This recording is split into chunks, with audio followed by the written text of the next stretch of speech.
Tanzania, written by Michael Finkel, telling of his experiences. It is published in National Geographic. "I'm hungry," says Anwas, squatting by his fire, blinking through the smoke. The men beside him murmur in assent.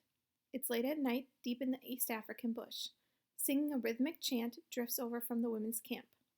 Anwas mentions a tree he spotted during his daytime travels. The men around the fire push closer. It is in a difficult spot, Anwas explains, at the summit of a steep hill that rises from the grassy plain. But the tree, he adds, spreading his arms wide like branches, is heavy with baboons. There are more murmurs. Embers rise to a sky infinite with stars. And then it is agreed. Everyone stands and grabs his hunting bow. Anwas is an old man, perhaps over 60. Years are not a unit of time he uses, but thin and fit in the Hadza way. He's maybe 5 feet tall. Across his arms and chest are the hieroglyphs of a lifetime in the bush. Scars from hunts, scars from snake bites, scars from arrows and knives and scorpions and thorns. Scars from falling out of a babo tree. Scars from a leopard attack. Half his teeth remain. He is wearing tire-tread sandals and tattered brown shorts. A hunting knife is strapped to his hip in a sheath made of dik-dik hide. He's removed his shirt, as most of the other men, because he wants to blend into the night. Anwas said I'd be the first foreigner ever to live in his camp. He promised to send his son to a particular tree at the edge of the bush to meet me when I was scheduled to arrive in 3 weeks. Sure enough, 3 weeks later, when my interpreter and I arrived by Land Rover in the bush, there was Anwas' son, Ngola, waiting for us. Apparently, Anwas had noted the stages of the moon, and when he felt enough time had passed, he sent his son to the tree. I asked Ngola if he'd been waiting a long time for me. No, he said, only a few days. At first, it was clear that everyone in the camp, about 24 Hadza, ranging from infants to grandparents, felt uncomfortable with my presence. There was a lot of staring, some nervous laughs. I brought along a photo album, and passing it around helped mitigate the awkwardness. Anwas was interested in a picture of my cat. "How does it taste?" he asked. One photo captured everyone's attention. It was of me participating in a New Year's Day polar bear swim, leaping into a hole cut in a frozen lake. Hadza hunters can seem fearless. Anwas regularly sneaks up on leopards and races after giraffes. But the idea of winter weather terrified him. He ran around camp with the picture, telling everyone I was brave, and this helped greatly with my acceptance. A man who can leap into ice, Anwas must have figured, is certainly a man who'd have no trouble facing a wild baboon. So, on the 3rd night of my stay, he asks if I want to join the hunting trip. I do. I leave my shirt on. My skin does not blend well with the night. And I follow Anwas and 10 other hunters and 2 younger boys out of a camp in a single file line. Walking through Hadza country in the dark is challenging. Thorn bushes and spiked acacia trees dominate the terrain. The Hadza spend a significant portion of their time digging thorns out of one another with the tips of their knives. At night, the thorns are all but invisible, and navigation seems impossible. There are no trails and few landmarks. To walk confidently in the bush, in the dark, without a flashlight, requires a sort of familiarity one has with, say, one's own bedroom. Except this is a 1,000-square-mile bedroom with lions and leopards and hyenas prowling in the shadows. For Anwas, such navigation is no problem. He has lived all his life in the bush. He can start a fire, twirling a stick between his palms, in less than 30 seconds. He can converse with a honey-guide bird, whistling back and forth, and be led directly to a teeming beehive. He knows everything there is to know about the bush, and virtually nothing of the land beyond. One time, I showed Anwas a map of the world. I spread it open on the dirt and anchored the corners with stones. A crowd gathered. Anwas stared. I pointed out the continent of Africa, then the country of Tanzania, then the region where he lived. I showed him the United States. I asked him what he knew about America, the name of the president, the capital city. He said he knew nothing. He could not name the leader of his own country. I asked him as politely as possible if he knew anything about his country. He paused for a moment, evidently deep in thought, then suddenly shouted, "London!" He couldn't say precisely what London was. He just knew that it was someplace not in the bush. About 1,000 Hadza live in their traditional homeland. Some have moved close to villages and taken jobs as farmhands or tour guides, but approximately 1/4 of all Hadza, including those in Anwa's camp, remain true hunter-gatherers. They have no crops, no livestock, no permanent shelters. They live just south of the same section of the valley in which some of the oldest fossil evidence of early humans has been found. Genetic testing indicates they may represent one of the primary roots of the human family tree, perhaps more than 100,000 years old. For more than 99% of human history, everyone lived as hunter-gatherers. Then, once plants and animals were domesticated, the discovery sparked a complete reorganization of the globe. Food production marched in lockstep with greater population densities, which allowed farm-based societies to displace or destroy hunter-gatherer groups. Villages were formed, then cities, then nations, and in a relatively brief period, the hunter-gatherer lifestyle was all but extinguished. Today, only a handful of scattered peoples, some in the Amazon, a couple in the Arctic, a few in Papua New Guinea, and a tiny number of African groups, maintain a primarily hunter-gatherer existence. Agriculture's sudden rise, however, came with a price. It introduced infectious disease epidemics, social classes, intermittent famines, and large-scale war. The Hadza do not engage in warfare. They've never lived densely enough to be seriously threatened by an infectious outbreak. They have no known history of famine. Rather, there is evidence of people from a farming group coming to live with them during a time of crop failure. The Hadza diet remains even more today more stable and varied than that of most of the world's citizens. They enjoy an extraordinary amount of leisure time. Anthropologists have estimated that they actively pursue food 4 to 6 hours a day. And over all of these thousands of years, they've left hardly more than a footprint on the land. Traditional Hadza, like Anwas and his campmates, live almost entirely free of possessions. The things they own, a cooking pot, a water container, an axe, can be wrapped in a blanket and carried over a shoulder. Hadza women gather berries and babwa fruit and dig edible roots. Men collect honey and hunt. Nighttime baboon stalking is a group affair conducted only a handful of times each year. Typically, hunting is a solo pursuit. They will eat almost anything they can kill, from birds to wildebeest to zebra to buffalo. They dine on warthog and bush pig and hyrax. They love baboon. Anwas joked to me that a Hadza man cannot marry until he has killed 5 baboons. The chief exception is snakes. The Hadza hate snakes. The poison the men smear on their arrowheads, made of the boiled sap of the desert rose, is powerful enough to bring down a giraffe, but it cannot kill a full-grown elephant. If hunters come across a recently dead elephant, they will crawl inside and cut out meat and organs and fat and cook them over a fire. Sometimes, rather than drag a large animal back to camp, the entire camp will move to the carcass. No Hadza adult has authority over any other. None has more wealth, or rather, they all have no wealth. There are few social obligations, no birthdays, no religious holidays, no anniversaries. People sleep whenever they want. Some stay up much of the night and doze during the heat of the day. Dawn and dusk are the prime hunting times. Otherwise, the men often hang out in camp, straightening arrow shafts, whittling bows, making bowstrings out of ligaments of giraffes or impalas, hammering nails into arrowheads. They trade honey for the nails and for the colorful plastic and glass beads that the women fashion into necklaces. If a man receives one as a gift, it is a good sign he has a female admirer. There are no wedding ceremonies. A couple that sleeps at the same fire for a while may eventually refer to themselves as married. Most of the Hadza I met, men and women alike, were serial monogamous, changing spouses every few years. Anwas is an exception.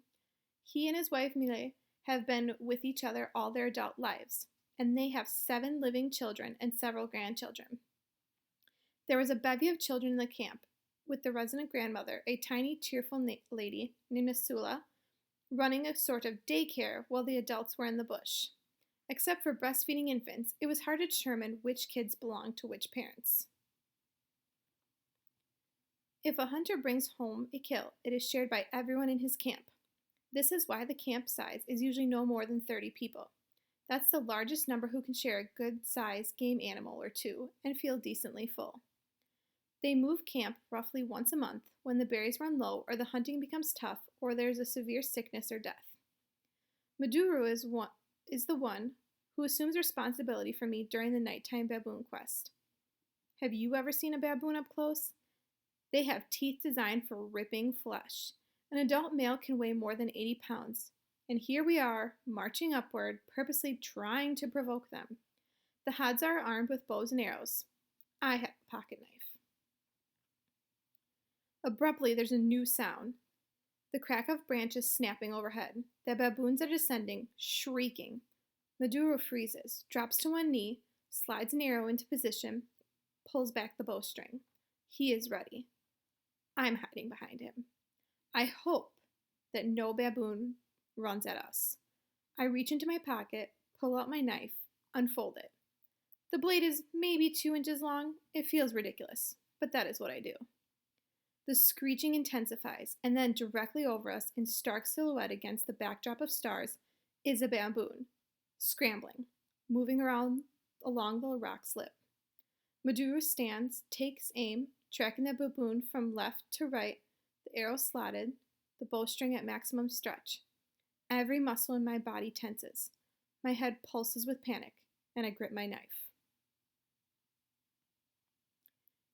Anwas, as he repeatedly told me, doesn't worry about the future. He doesn't worry about anything. No Hadza I met, in fact, seems prone to worry. It was a mindset that astounded me, for the Hadza, to my way of thinking, have very legitimate worries. Will I eat tomorrow? Will something eat me tomorrow?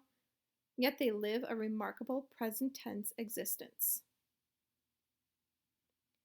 This may be one reason farming has never appealed to the Hadza. Growing crops requires planning. Seeds are sown now for plants that won't be edible for months. Domestic animals must be fed and protected long before they're ready to butcher. To a Hadza, this makes no sense. Why grow food or rear animals when it's being done for you naturally in the bush? When they want berries, they walk to a berry shrub. When they desire baboon fruit, they visit a baboon tree. Honey waits for them in wild hives, and they keep their meat in the biggest storehouse in the world, their land. All that's required is a bit of stalking and a well-shot arrow. Up on the hill, Anwas has led us to. Clutching my knife, I crouch behind Maduro as the baboon moves along a fin of rock. And then, abruptly, the baboon stops. He swivels his head. He is so close we could reach out to each other and make contact. I stare into his eyes, too frightened to even blink. This lasts maybe a second. Maduro doesn't shoot, possibly because the animal is too close and could attack us if wounded. It's often the poison, not the arrow, that kills. An instant later, the baboon leaps away into the bushes. There is silence for a couple heartbeats. Then I hear frantic yelping and crashing. It's coming from the far side of the rock, and I can't tell if it's human or baboon. It's both. We thrash through bushes, half tumbling, half running, until we reach a clearing amid a copse of acacias. And there it is, the baboon. On his back, mouth open, limbs splayed, shot by Gigya. A nudge with a toe confirms it. Dead. Maduro whistles and shouts, and soon the other hunters arrive. Anwas kneels and pulls the arrow out of the baboon's shoulder and hands it back to Gigya. The men stand around the baboon in a circle, examining the kill. There is no ceremony. The Hadza are not big on ritual. There's not much room in their lives, it seems, for mysticism, for spirits, for pondering the unknown. There is no specific belief in an afterlife. Every Hadza I spoke with said he had no idea what might happen after he died. There are no Hadza priests, or shamans, or medicine men. With the Hadza god not due to rise for several hours, Gigya grabs the baboon by a rear paw and drags the animal through the bush back to camp. The baboon is deposited by Anwa's fire, while Gigya sits quietly aside with the other men. It is Hadza custom that the hunter who's made the kill does not show off. There is a good deal of luck in hunting, and even the best archers will occasionally face a long, dry spell. This is why the Hadza share their meat communally. A couple of men butcher the animal, and cuts of meat are distributed. Anwas, as camp elder, is handed the greatest delicacy, the head. The Hadza cooking style is simple. The meat is placed directly on the fire. No grill, no pan. Hadza mealtime is not an occasion for politeness. Personal space is generally not recognized. No matter how packed it is around the fire, there's always room for one more, even if you end up on someone's lap. Once a cut of meat has finished cooking, anyone can grab a bite.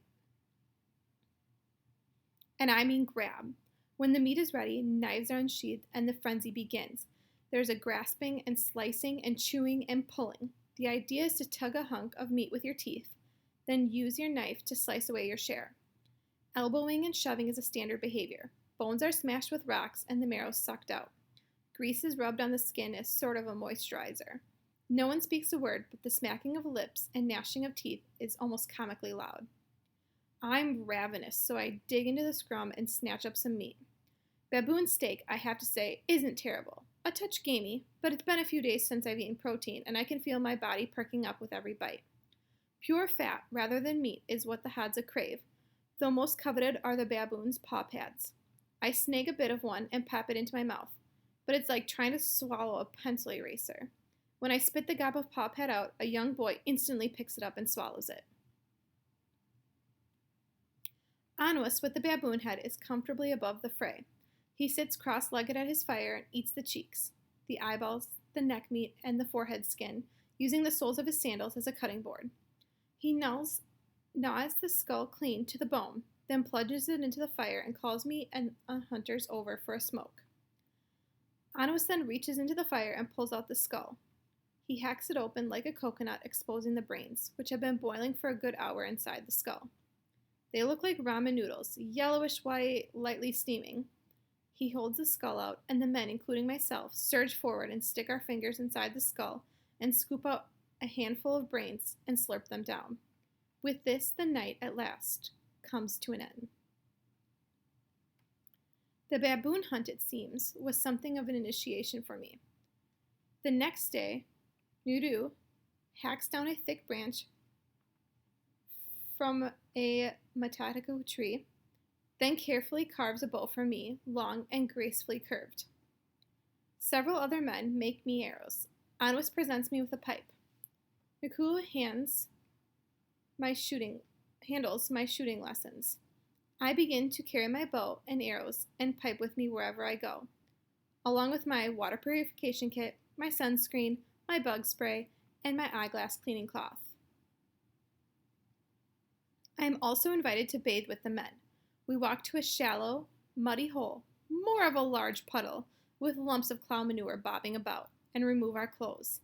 Handfuls of mud are rubbed against the skin as an exfoliant, and we splash ourselves clean. While the Hadza have a word for body odor, the men tell me that they prefer their women not to bathe. The longer they go between baths, they say, the more attractive they are. Juku, my Hadza language teacher, said she sometimes waits months between baths, though she can't understand why her husband wants her that way. There are things I envy about the Hadza, mostly how free they appear to be. Free from possessions, free of most social duties, free from religious strictures, free of many family responsibilities, free from schedules, jobs, bosses, bills, traffic, taxes, laws, news, and money. Free from worry, free to burp and fart without apology, to grab food and smoke and run shirtless through the thorns. But I could never live like the Hadza. Their entire life, it appears to me, is one insanely committed camping trip. It's incredibly risky. Medical help is far away, one bad fall from a tree, one bite from a black mamba snake, one lunge from a lion, and you're dead. Women give birth in the bush, squatting. About a fifth of all babies die within their first year, and nearly half of all children do not make it to the age of 15. They have to cope with extreme heat and frequent thirst and swarming tsetse flies and malaria-laced mosquitoes. My time with the Hadza made me happier. It made me wish there was some way to prolong the reign of the hunter-gatherers, though I know it's almost certainly too late. It was my body more than anything that let me know it was time to leave the bush. I was bitten and bruised and sunburned and stomach achy and exhausted. So after 2 weeks, I told everyone in the camp I had to go. There was little reaction. The Hadza are not sentimental like that. They don't do extended goodbyes. Even when one of their own dies, there's not a lot of fuss. They dig a hole and place a body inside. A generation ago, they didn't even do that. They simply left a body on the ground to be eaten by hyenas. There is still no Hadza grave marker. There is no funeral. There's no service at all of any sort. This could be a person they lived with their entire life, yet they just toss a few dry twigs on top of the grave and they walk away. Thank you for listening. Make sure you fill out the questions that are also on the article.